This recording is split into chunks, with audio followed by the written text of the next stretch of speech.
नमस्कार। इससे पूर्व के लेक्चर्स में हमने चित्रण के तत्वों, रेखा, रूप और वर्ण के बारे में विस्तार से चर्चा की। इस लेक्चर में हम चित्रण के अन्य तत्वों, तान और पोत के बारे में विस्तार से चर्चा करेंगे। तान, tone denotes lightness and darkness of a hue. तान रंगत के हल्के व गहरेपन को कहते हैं, यानी कोई भी रंग कितना हल्का है या कितना गहरा है, यह उसके तान पर निर्भर करता है। यह रंगत में सफ़ेद तथा काले के परिमाण का द्योतक है, यानी किसी रंग में कितना सफ़ेद रंग मिला है या कितना काला रंग मिला है, यह इसकी तान ही बताती है।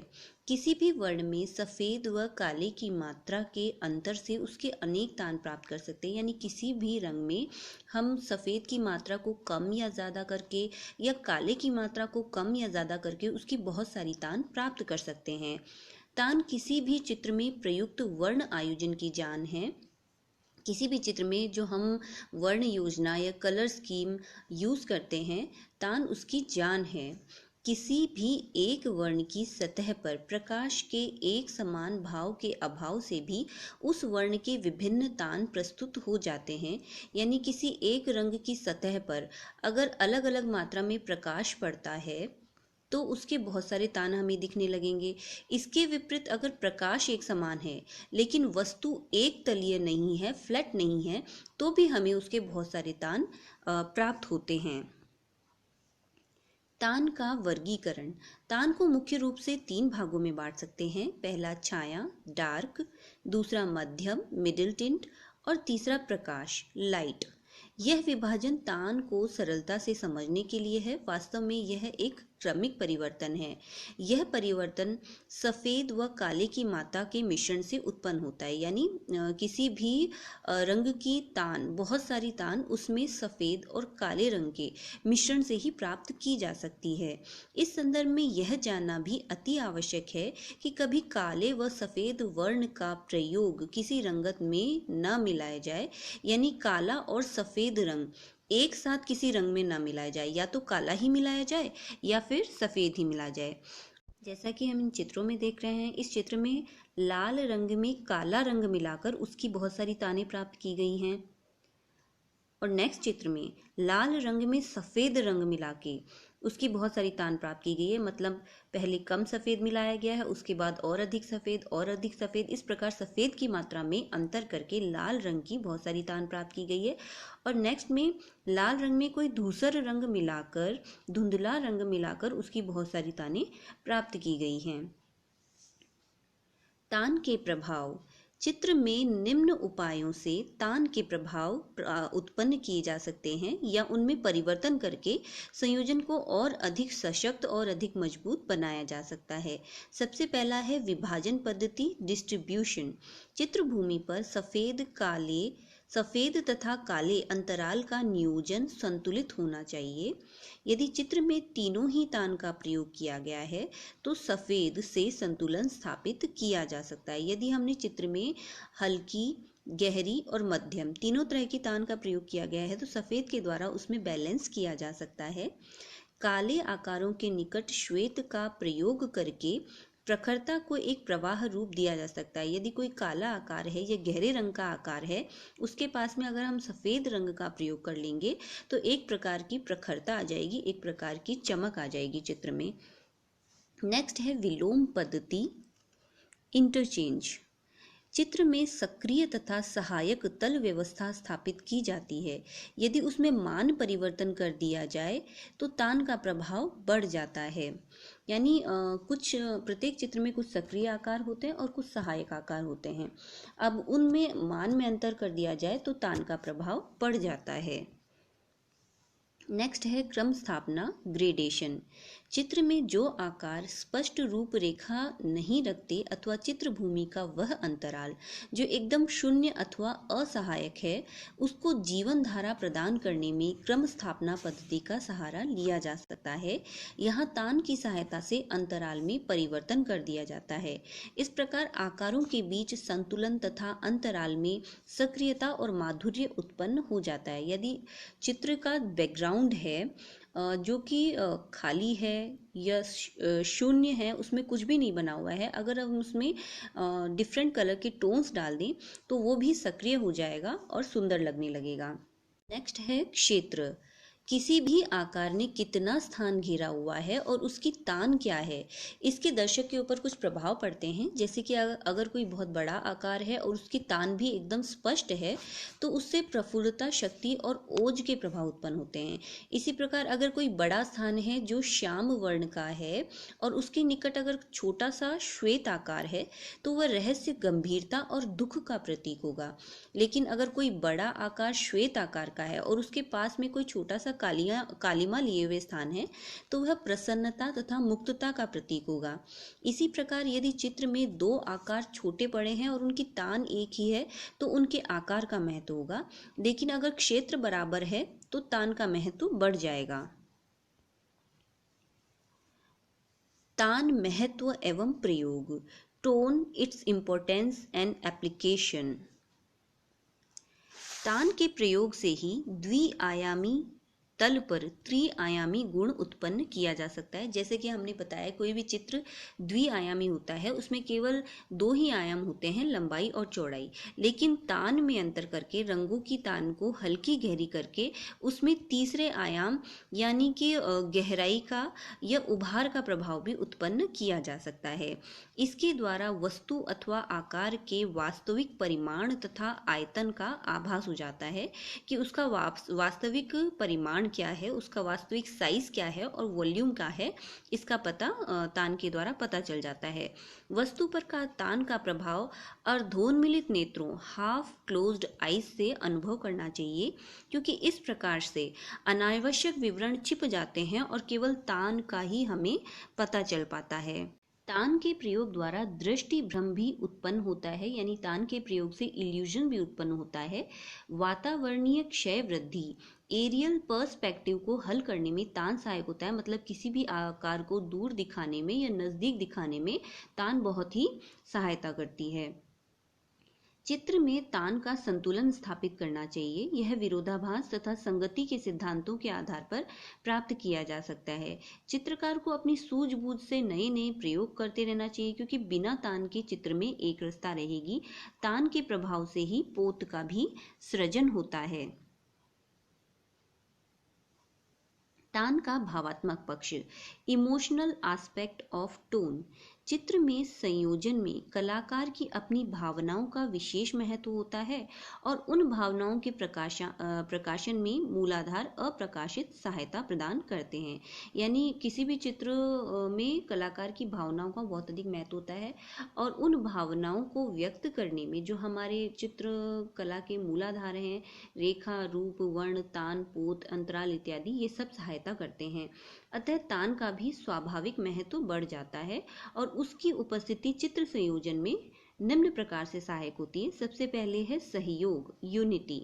तान का प्रभाव दो से अधिक मान के प्रयोग होने से बढ़ जाता है, अन्यथा दो मान के प्रयोग से चित्रभूमि दो भागों में विभक्त प्रतीत होती है। यानी किसी भी चित्र में हम कलर के अनेक टोन का प्रयोग करना चाहिए, विविध टोन का प्रयोग करना चाहिए, केवल दो टोन्स का प्रयोग नहीं करना चाहिए, क्योंकि अगर दो टोन्स का प्रयोग करेंगे तो चित्र हमें केवल दो भागों में बटा हुआ दिखेगा, इसलिए उसके बहुत से टोन्स का प्रयोग हमें करना चाहिए। अतः मध्यम मान का सहयोग चित्रभूमि में स्थिरता तथा आनंद को उत्पन्न करता है।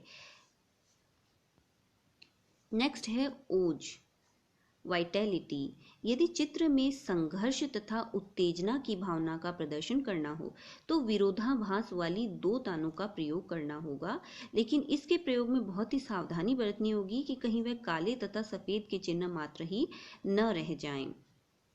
नेक्स्ट है प्रवाह तथा सक्रियता, मूवमेंट एंड एक्शन।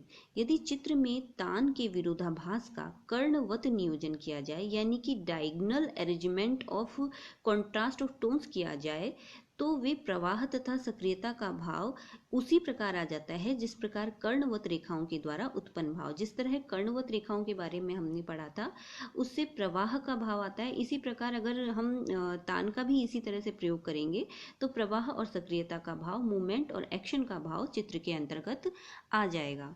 नेक्स्ट है रहस्य। चित्र में सफेद अथवा अधिक तान वाली रंगतों के साथ हल्की तथा धुंधली तान तथा परछाई में अस्पष्ट तान का प्रयोग करने पर रहस्य का वातावरण बन जाता है। यानी हम हल्के तान का प्रयोग करेंगे जिनमें सफेद अधिक मिला हुआ रहता है, और उसके साथ में अगर हम धुंधली तान का प्रयोग करेंगे तो चित्र में रहस्य का वातावरण बन जाएगा। इस प्रकार हम अपने प्रयोग अथवा अनुभवों से तान के द्वारा कला के भावनात्मक तथा कलात्मक पक्ष को एक दिशा प्रदान कर सकते हैं। चित्रण का नेक्स्ट तत्व है पोत, texture. Texture is the character of the surface. इस भौतिक जगत में उस परम शक्ति ने अनेक वस्तुओं का निर्माण किया है।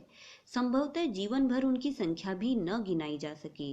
विभिन्न प्रकार के पत्थर, उनके वर्ण तथा रूप एवं स्पर्श ज्ञान होते हैं। इसी प्रकार लकड़ियों के रेशे, प्रवाह, वर्ण तथा धरातल, फूल पत्तियों की मृदुता तथा वर्ण का आस्वादन दर्शक को सुखद अनुभूति प्रदान करता है। इसी प्रकार मानव निर्मित अनेक वस्तुओं से में विभिन्न प्रकार के धरातलों का निर्माण हुआ है। इन्हीं अनुभूतियों को उसी सतह अथवा धरातल का गुण कहते हैं। अतः किसी भी वस्तु के धरातल का गुण ही पोत या टेक्सचर है। यानी उसके सरफेस का गुण क्या है, उसका सरफेस कैसा है, किसी भी वस्तु का धरातल कैसा है, इसी को हम पोत कहते हैं या टेक्सचर कहते हैं। कला तत्वों में पोत का विशेष महत्व है, अतः चित्रकार को इसके प्रयोग में विशेष कुशलता प्राप्त करना अनिवार्य है। यानी पोत के प्रयोग में किसी भी चित्रकार को एक्सपर्ट होना ही चाहिए। इसी कारण पॉल क्ले ने कहा था कि हर पदार्थ के अपने गुण होते हैं। अब जैसे पत्थर है, वह कठोर है और ठोस है, तो वह नर्म मांस जैसा नहीं दिखाया जाना चाहिए। जैसे अगर हम पत्थर का चित्र बना रहे हैं तो वो पत्थर कठोर ही दिखना चाहिए, ठोस दिखना चाहिए, वह नर्म नहीं दिखना चाहिए। क्योंकि पत्थर का टेक्सचर कैसा होता है, कठोर होता है, रफ होता है, खुरदरा होता है, तो उसको वैसा ही हमें चित्र में दिखाना होगा। उसको नर्म हम नहीं दिखा सकते, उसे नर्म नहीं दिखाया जाना चाहिए। अतः हर विचार के लिए उसके अनुकूल एक पदार्थजन्य आकार होता है। चित्रकार द्विआयामी धरातल पर एवं सीमा से घिरी चित्रभूमि पर अपना कार्य करता है। यानी चित्रकार की जो चित्रभूमि होती है वह कैसी होती है, द्विआयामी। उसमें दो आयाम होते हैं, लंबाई और चौड़ाई। वह भित्ति पर, कपड़े पर, ताड़पत्र पर, कागज पर व अन्य धरातलों का चित्रण के लिए वह प्रयोग करता है और सदैव प्राकृतिक यथार्थ नेचुरलिज्म से अनुप्राणित भी रहा है। अपने चित्रण काल में उसने मानव एवं प्रकृति निर्मित धरातलों को चित्रभूमि पर उतारने का प्रयत्न किया है। यानी जो प्रकृति से हमें जितने भी सरफेसेस प्राप्त हुए हैं और मानव ने जितनी भी वस्तुएं बनाई हैं, उनके सरफेसेस को अपने चित्र में उसने हमेशा बनाया है। यह निश्चित है कि उसका सच्चा गुण तो चित्र में नहीं आ सकता, परंतु जिस प्रकार चित्रकार चित्र में रंग भरकर दृष्टि भ्रम उत्पन्न करता है, इल्यूजन उत्पन्न करता है, उसी प्रकार वह समूचे धरातल की अनुभूति को पोत का निर्माण करके अभिव्यक्त करता है। यह पोत अभिव्यक्ति चित्रकार प्राचीन समय से ही प्रयोग करता रहा है, क्योंकि कला मात्र दृष्टिगत ही न होकर कलाकार की अनुभूतियों के साथ बंध के चली है। यानी कला में वह अपनी अनुभूतियों को, भावनाओं को और विचारों को भी दर्शक के सामने प्रस्तुत करता है। यह निश्चित है कि कलाकार की शारीरिक तथा मानसिक योग्यता पूर्ण होनी चाहिए। यानी कलाकार शारीरिक रूप से और मानसिक रूप से योग्य होना चाहिए, उसके अनुभव परिपक्व होने चाहिए, अन्यथा कला पक्ष के अंतर्गत वह विषय वस्तु तथा प्राकृतिक रूपों को टटोलता रहेगा, जबकि यही कला नहीं है। यह उक्ति आज की समकालीन कला के संदर्भ में विशेष महत्व की है। इस परिपक्वता तथा सचेतनता, मेच्योरिटी एंड अवेयरनेस के पश्चात यह यंत्रों का चित्रभूमि पर उपयुक्त प्रयोग कर नए नए पोत सृजन कर सकता है। यदि कलाकार में मेच्योरिटी है, अवेयरनेस है, तो वह अपनी चित्रभूमि पर अनेक तरह के पोत का प्रयोग कर सकता है, अनेक तरह के टेक्सचर वो अपनी चित्रभूमि पर बना सकता है। पोत का वर्गीकरण, क्लासिफिकेशन ऑफ टेक्सचर। पोत को 3 भागों में विभाजित किया जाता है। सबसे पहला है प्राप्त, फाउंड। इसके अंतर्गत वे सभी धरातल आ जाते हैं जो प्रकृति तथा मानव निर्मित वस्तुओं में होते हैं। जैसा कि हमने पहले बताया है कि प्रकृति में बहुत सारी वस्तुएं हैं और मानव ने भी बहुत सारी वस्तुओं का निर्माण किया है और उनके सरफेसेस हमको चित्रण हेतु मिले हैं। पदार्थ चित्रण ऑब्जेक्ट ड्राइंग में कलाकार को इसका अध्ययन स्पर्श करके भी करना चाहिए, यानी किसी भी ऑब्जेक्ट को छू के भी हमें देखना चाहिए कि वह कैसा है, वो हार्ड है, सॉफ्ट है, स्मूथ है या खुरदरा है, रफ है। इसका अध्ययन हमको उस सरफेस को छू कर भी करना चाहिए और फिर उसको हमें अपने चित्र में, उस अनुभूति को हमें अपने चित्र में उतारना चाहिए। पोत का वस्तुओं, पुष्प, पत्र तथा फल आदि को काट कर अथवा सुखाकर भी अध्ययन करना चाहिए, यानी किसी भी फूल को ताज़ा बनाएं और उसके बाद सुखाकर भी उसको बनाएं। इसके अलावा फल को काट कर बनाएं और उसे वैसे भी बनाएं। पूरे फल का भी हम चित्रण करें। इससे अलग अलग तरह के सरफेस और अलग तरह के टेक्सचर हमको बनाने के लिए मिलेंगे। नेक्स्ट है अनुकृत, कॉपीड।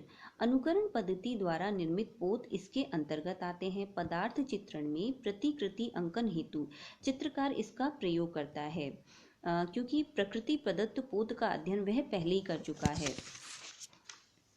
प्राचीन वाङ्मय में ऐसे अनेक संदर्भ भरे पड़े हैं। आज ऐसे चित्र भी मिलते हैं जिनमें पोत का सफल अंकन हुआ है। यदि हम भारतीय लघु चित्रों का अध्ययन करें तो स्पष्ट होगा कि पोत का प्रयोग अनुकृति के आधार पर होते हुए भी अलंकृत बन पड़ा है। अनुकृत पोत के प्रभाव से द्विआयामी तल पर त्रिआयामी प्रभाव उत्पन्न किया जा सकता है। नेक्स्ट है सृजित, क्रिएटेड। यह उपरोक्त दोनों पोत से भिन्न है। ऊपर बताई गई दोनों पोत फाउंड और कॉपीड, दोनों से ये क्रिएटेड पोत भिन्न प्रकार की है। कलाकार अपने यंत्रों तथा साधनों की सहायता से इनका निर्माण करता है। यानी जो ऊपर दो पोत बताए गए हैं, जो उसमें ये है कि प्रकृति से हमें जितने भी सरफेसेस मिले हैं, जितनी वस्तुएं मिली हैं, उनका जो टेक्सचर है, और मानव ने जितनी भी वस्तुएं बनाई हैं उनका टेक्सचर है, उसको हम अपने चित्र में उतारते हैं। लेकिन सृजित या क्रिएटेड पोत के अंतर्गत कलाकार पोत का निर्माण करता है। अपने यंत्रों की सहायता से, टूल्स की सहायता से वह पोत का चित्रभूमि पर निर्माण करता है। पानी और तेल रंग परस्पर मिलाने पर या मोटे रंग लगाने पर एवं अन्य पोत संसाधनों, टेक्सचर, मटेरियल के प्रयोग द्वारा वह कल्पना जन्य नई सतह तथा धरातल का निर्माण करता है। चित्रकर्म क्योंकि एक सृजन कर्म है, एक क्रिएटिविटी है, अतः कलाकार को नए नए पोत सृजन करते रहना चाहिए, नए नए तरह के पोतों का निर्माण करना चाहिए, एक्सपेरिमेंट करना चाहिए। कलाकार हेब्बर, स्वामीनाथन तथा राजस्थानी कलाकार चोयल की कृतियों का अध्ययन करने से स्पष्ट होता है कि आधुनिक चित्रकार पोत विधि के प्रति कितने सचेत हैं। वे अपने चित्रों में किस तरह से नए नए पोत का आविष्कार करते हैं। पोत तथा अंतराल। चित्र में अंतराल की एक रसता को या अंतराल में जो बोरियत उत्पन्न होती है को पोत की सहायता से, टेक्सचर की सहायता से भंग किया जा सकता है। इस प्रकार उसमें रुचि उत्पन्न की जा सकती है। यदि दो आकार, परिमाण तथा रचना में एक समान है तो पोत द्वारा असम संतुलन प्राप्त कर सकते हैं। कोलाज, विभिन्न पदार्थ के टुकड़ों को चित्रभूमि पर जोड़कर संयोजन करना का विकास पोत के प्रति रुचि और पोत तथा अंतराल के परस्पर महत्व के कारण कला की अभिव्यक्ति का माध्यम बना है। आज कोलाज कला के बारे में हम सबको ही जानते हैं। कोलाज में बहुत सारे कलाकारों ने बहुत ही अच्छा काम करके दिखाया है। कोलाज का अर्थ है कि हम किसी भी चित्र में रंग के स्थान पर विभिन्न पदार्थों के टुकड़ों को, कागज़ को, न्यूज़पेपर की कटिंग्स को चित्रभूमि पर हम संजोते हैं, चित्रभूमि पर चिपकाते हैं। तो ये भी एक पोत का या टेक्सचर के प्रति जो रुचि है उसी का प्रकार है और उसी के कारण, पोत के प्रति रुचि के कारण ही कोलाज कला का विकास हुआ है। पोत एवं संयोजन सिद्धांत, texture and principles of composition. पोत के द्वारा चित्रकार संयोजन में निम्न प्रकार लाभ प्राप्त कर सकता है। पहला है विरोधाभास। एक पतले रंग का वॉश तथा उसके साथ रेतीले मोटे तल का प्रयोग किया जा सकता है विरोधाभास उत्पन्न करने के लिए या कॉन्ट्रास्ट उत्पन्न करने के लिए। दूसरा है संगति लाने के लिए एक ही ऊष्मा वाले पोत का प्रयोग, यानी एक ही तरह के पोत का प्रयोग करके हम चित्र में एक संगति ला सकते हैं। नेक्स्ट है पुनरावृत्ति, एक ही पोत का बार बार प्रयोग किया जा सकता है। नेक्स्ट है संतुलन, आकारों के मध्य पोत के द्वारा संतुलन उत्पन्न किया जा सकता है। नेक्स्ट है एकता, आकार, वर्ण तथा तान के बीच में पोत के द्वारा तालमेल लाया जा सकता है। पोत एवं मूर्तिकला, टेक्सचर एंड स्कल्पचर, मूर्तियों के निर्माण में भी पोत के द्वारा प्रकाश के प्रभाव को नियंत्रित किया जा सकता है। मूर्ति निर्माण में प्रयुक्त पत्थर, मिट्टी आदि की एक रसता को पोत के प्रयोग द्वारा सरसता में परिवर्तन किया जा सकता है। यानी केवल चित्रकला में नहीं, मूर्तिकला में भी पोत के द्वारा बहुत से एक्सपेरिमेंट किए जा सकते हैं और उससे बहुत अच्छा प्रभाव उत्पन्न किया जा सकता है। मूर्ति तल को खुरदरा करके या चिकना बनाकर धरातल में उसके सरफेस में रुचि जागृत की जा सकती है और मूर्ति आकार को संतुलन, बैलेंस प्रदान किया जा सकता है। समसामयिक कलाकारों ने तो मूर्ति तल पर वर्ण के द्वारा पोत सृजन करके नया विस्तार दिया है। पोत का अन्वेषण, एक्सप्लोरेशन ऑफ द टेक्सचर, ऊपर जो भी हमने वर्णन दिया है उससे स्पष्ट हो जाता है कि चित्र और मूर्ति दोनों के लिए पोत बहुत अधिक महत्वपूर्ण है और क्रिएटेड पोत किस प्रकार से बनाए जाएं, क्रिएटेड टेक्सचर किस प्रकार से बनाए जाएं, इसके लिए नीचे कुछ विधियां दी गई हैं, जिसमें सबसे पहले हैं कि पोत बनाने के यंत्र, टूल्स कौन कौन से हैं, किस किस टूल्स की सहायता से हम पोत बना सकते हैं। ये हैं पेंसिल, स्याही, तेल क्रेयॉन्स, पोस्टर रंग, जल रंग, तेल रंग आदि।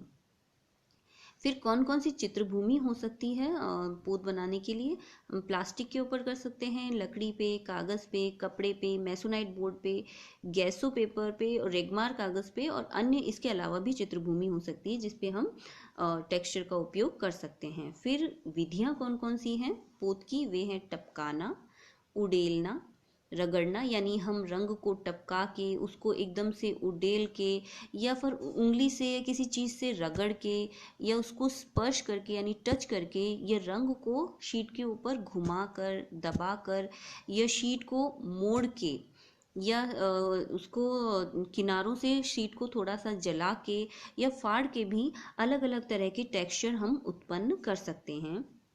उदाहरण के लिए पेंसिल को किसी भी चित्रभूमि पर हल्के हाथ से या दबा के रगड़ने से अलग अलग तरह के टेक्सचर उत्पन्न होते हैं। इसी प्रकार अलग अलग मार्क की पेंसिल होती हैं, जैसे H4, H1, HB, B, B3 आदि को लेकर उनसे भी अलग अलग तरह के अनुभव हम प्राप्त कर सकते हैं। इसी प्रकार क्रेयॉन से या ऑयल पेस्टल रंगों के प्रयोग से भी विभिन्न तलों पर वे कैसा प्रभाव छोड़ते हैं इसका अध्ययन हम कर सकते हैं। ऑयल कलर्स को पतला करके या गाढ़ा करके, कम या अधिक लगाकर भी अलग अलग प्रकार के पोत प्रभाव उत्पन्न किए जा सकते हैं और चित्रों में उनका प्रयोग किया जा सकता है। इस लेक्चर में हमने चित्रण के तत्व, तान और पोत, टोन और टेक्सचर के बारे में विस्तार से चर्चा की। नेक्स्ट लेक्चर में हम अंतराल और क्षय वृद्धि के बारे में विस्तार से चर्चा करेंगे। सो प्लीज़ इस YouTube चैनल को ज़रूर से सब्सक्राइब करें। Thank you.